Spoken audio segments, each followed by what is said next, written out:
সে কষাই দাঁড়িয়ে এখন রাইমার জন্য আজকে হচ্ছে কদিন ধরে খুব বায়না করছে। বুঝেনি তো মাইনা করে বলে আর হয়েও যায়, হপ্তাহ 2-4 দিন তো হয়েই যাচ্ছে। 2-4 দিন আরো বেশি হয়ে যাচ্ছে।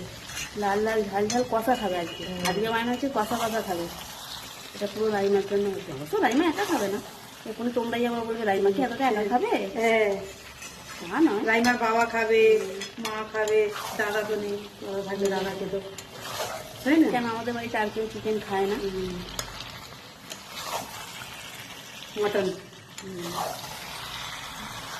ঠিক আছে বল, ঠিক আছে। দাদা বলে ঝাল আনা যায় না, কাঁচা লঙ্কা, পাকা লঙ্কা, গোলমরিচ বেটে দিয়ে দিয়েছে, বুঝছে না? কালার এসছে, মেয়েরই এসেছে লাল লাল ঝাল ঝাল একদম কালির দোকানের মতো। না ভাই, ওরা সব বড় বড় নাম করা লোক। রান্নাটা পারলেই হবে।